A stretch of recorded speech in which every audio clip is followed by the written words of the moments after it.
We are tantalizingly close to discovering how Earth's mightiest heroes will undo Thanos' deadly snap and restore the Marvel Cinematic Universe to its former glory. With Marvel being famously tight-lipped on plot details, there have been a few things that have been confirmed, as well as a trailer that answered some questions while raising many, many more. Here are some of the things we know that Marvel has gotten right about Endgame. In a team of heroes that includes the Norse god of thunder and a nearly unstoppable rage monster, having a trick archer hasn't always seemed like a notable addition. As part of the S.H.I.E.L.D. super agent contingent of the Avengers, Hawkeye has still managed to distinguish himself alongside super soldiers and billionaires with flying armor suits. Hawkeye has had a long and storied history with the Avengers in the comics that the MCU has barely scratched the surface of, and fans of Marvel's resourceful archer have hoped for glimpses of those stories on the big screen. After Clint was a no-show for Infinity War, fans were eager to see what he was up to and if he had survived the snap. In the Endgame trailer, not only did we get to see Clint, but we got a hint that he might be taking on another persona from the comic books, Ronin. In the comics, the Ronin alter ego emerges after something tragic happens, so seeing him emerge at this point in the MCU makes perfect sense. Now we have another version of our favorite archer to look forward to seeing when Endgame finally hits theaters.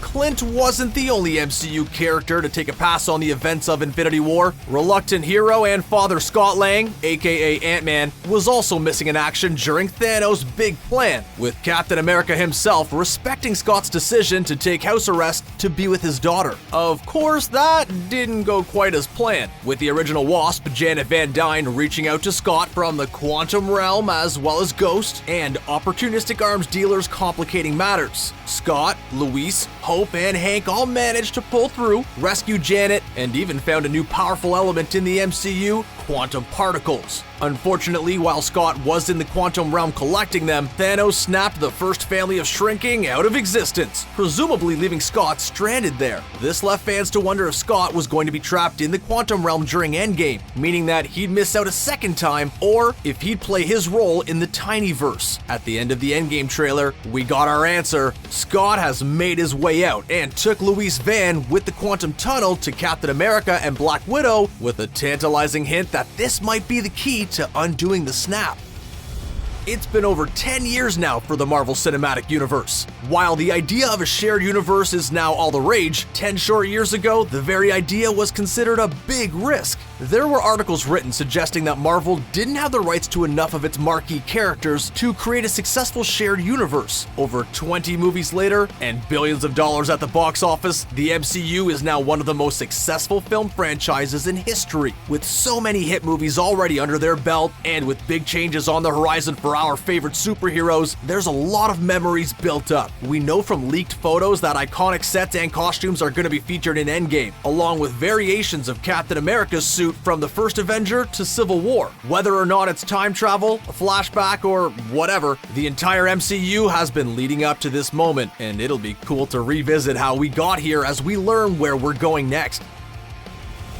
There are two captains who have been integral to events in Marvel Comics. One, of course, is Captain America, the morally upstanding to-a-fault super soldier from World War II, frozen and placed in our time. He's not only been the conscience of the Marvel world, but pursuit of his super soldierness has driven scientists to accidentally, and sometimes on purpose, create some of Earth's other superheroes like the Incredible Hulk and Luke Cage. The other captain that has helped shape the Marvel world is the unflappable test pilot turned Kree super soldier, Carol Danvers, aka Captain Marvel. With Chris Evans' multi-picture deal coming to an end, with a particularly spectacular trilogy of movies in addition to the Avengers, a new hero is poised to take the helm of the MCU moving forward. From everything that we've seen so far, and with the Russos and Feige's comments, we know that Captain Marvel is going to take up that role. Like the captain before her, we'll be getting a period piece origin right before the Avengers movie to set us up for Phase 4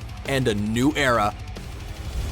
In the run-up to Infinity War, a lot was made about exactly how many Marvel characters were in the movie, with press and lists pointing out that there was going to be 76 Marvel characters in the movie. While it was exciting to see so many deep catalog characters get screen time in one of the biggest movies of all time, it was the marquee characters we came to see, and some of those ended up MIA in the final cut of the movie. While Endgame promises to give the characters that didn't play a big part in Infinity War a chance to shine, one of the things we're most excited about has been hinted by the stars posting on social media about the one scene we've all wanted. Reportedly, there's a scene with all the main heroes in it. While this will likely be the moment that the snapped characters come back to the heroes that undid the snap, the idea of seeing a class photo of the first 10 years of the Marvel Cinematic Universe could be an amazing moment.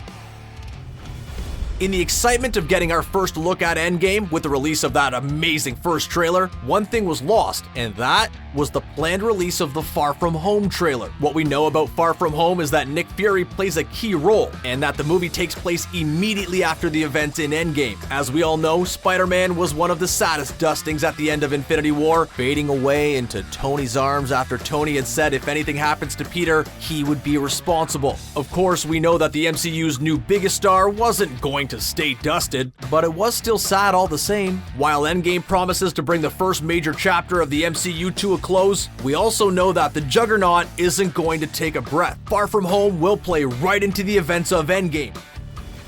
It's easy to forget that Marvel's now a part of the House of the Mouse and its media powerhouse, but the MCU didn't start there. Before being acquired by Disney, Marvel Studios went through other distributors including Paramount and Universal. Due to the rights deal that existed prior to the MCU and Disney, we haven't gotten a second solo Hulk movie. That hasn't stopped the ever-loving Hulk from becoming a fan favorite of the MCU though. Fans were delighted to see the talking Hulk we know from the comics in Thor Ragnarok, and product releases and teaser images have suggested another favorite from the comics, Professor Hulk. Between Ragnarok and Infinity War, we've gotten a closer look at the issues of two distinct personalities in one person, that's the Hulk and Bruce Banner. Now it looks like we're getting one of the coolest expressions of that duality with Professor Hulk, where the intellect of Banner and power of Hulk share a space in the big green wrecking machine, and frankly, we can't wait. One of the things that didn't escape the notice of fans were the superheroes left standing after the snapping. All of the original MCU Avengers survived, including Captain America, Iron Man, Hawkeye, Black Widow, Bruce Banner, and Thor. That means that when it comes time to undo that snap and save half of the universe, it's going to come down to the heroes that we started with many of the key stars of the MCU coming to the end of their multi-film contracts. We know that we're going to be saying goodbye to some fan favorites, and what better way to send them off than in a last hurrah for the first class of Earth's mightiest heroes. After the events of Civil War that tore the heroes apart, we get to see them brought together to put the past behind them and save the universe one last time as a team. While the new class of heroes stands to play a pivotal role in bringing things back into order, it's still going to be the original 6 heroes front and center, and that's pretty exciting. At the announcement of Avengers 3 and 4, the name was Infinity War 1 and 2, but the studio quickly backed off that, and the title of the 4th movie became a closely guarded secret all the way up to the release of that first trailer. Until then, all kinds of rumors floated on the internet. One of the more popular theories, prompted by clues in a set photo released by the Russos themselves, was Annihilation, which also hinted at a new villain, longtime Avengers foe Annihilus. Mark Ruffalo was thought to have spilled the beans on The Tonight Show, suggesting the title was The Lost Avenger, and that the movie might have a sadder ending than Infinity War, if that's even possible. It turns out the leak that was the true title came from an updated resume by cinematographer Trent Opalock, and it was something said ominously in 2 different Avengers movies. Once when Stark refers to Ultron as the Endgame, and second when Doctor Strange suggested we were in it before turning to dust himself. What could be a more appropriate title for the swan song of the first decade of the MCU? Like many of the stories that have popped up in the MCU, Infinity War borrows from one of the bigger storylines in the comics. Like the movie, Infinity Gauntlet revolved around the Mad Titan gathering the Infinity Stones, known as gems in the comics, to complete the Infinity Gauntlet and snap half of all life in the universe out of existence. While in the comics, Thanos is doing it to impress his girlfriend Lady Death, the movie updated his motivations to be a little more complex. Even with the change in motivation, it did retain some key elements of the original story, like reducing Mantis to ribbons and Drax into cubes with the Reality Stone. Of course, at the end of the day, the main reason Thanos used the gauntlet was to dust half of the universe. Another element that appears to carry over from the comics is what Thanos does after completing his task. In both the comics and the movie, Thanos retires to his farm to live a simpler life, having, in his mind, restored balance in the universe, even going so far as to hang his armor up as a scarecrow in his field. In the Endgame trailer, we get a glimpse of Thanos walking around this field, and that armor scarecrow is there, with hints that Thanos has hung it up and returned to a simpler life.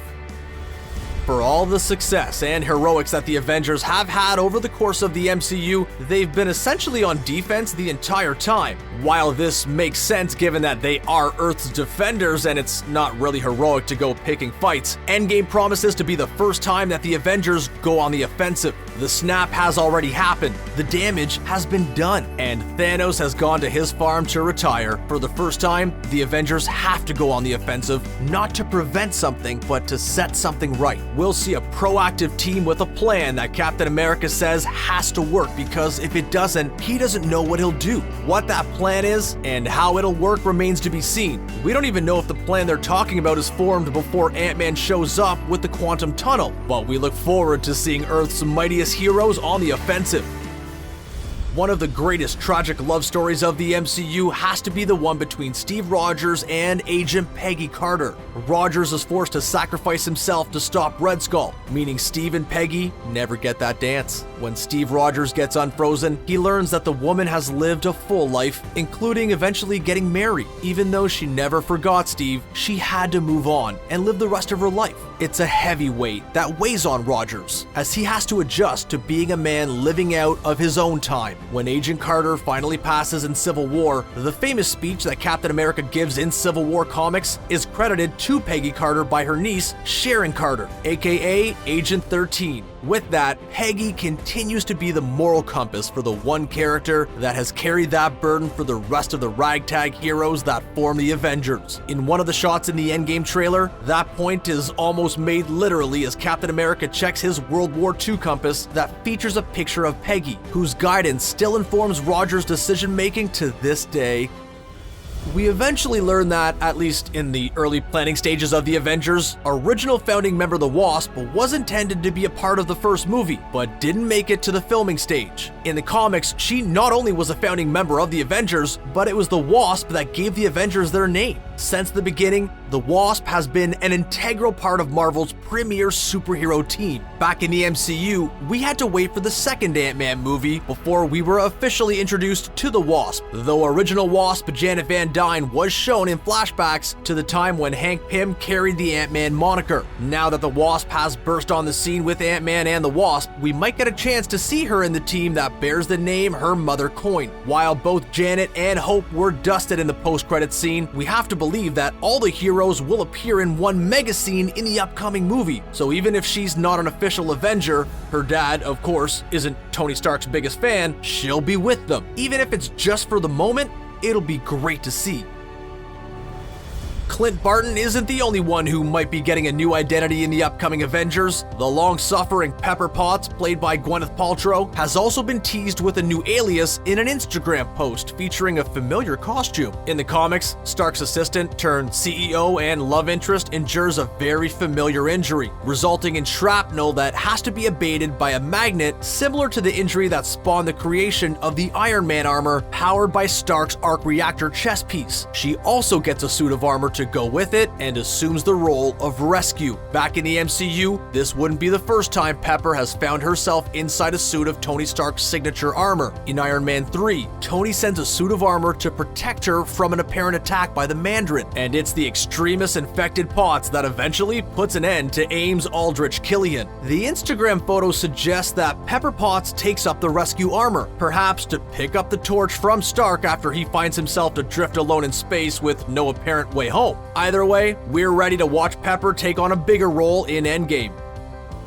There has been one character that could be counted on to be a complete wildcard, and that's Gamora's bitter adopted sister, Nebula. Raised side by side by the Mad Titan himself, Nebula and Gamora were pitted against each other in a misguided attempt to toughen up the sisters. Each time Gamora got the best of Nebula, which was every time, Thanos would respond by placing part of her with the machine part to make her stronger. She carried the pain of that upbringing with her, funneling it into an unstoppable rage at her sibling that's only comparable to her hatred for her adopted father. Nebula developed a knack for showing up at the worst times to settle her sibling rivalry. In the comic books, Nebula plays a key role in the Infinity Gauntlet story, actually wielding it herself to extract revenge on her abusive father before having the gauntlet taken away from her because the power immediately went to her head. She's shown aboard the Benatar in the trailer, but Tony Stark is still alone. This means that she has at some point left Stark to his own devices while she continues her single-minded mission to extract revenge on Thanos, and we wouldn't have her any other way.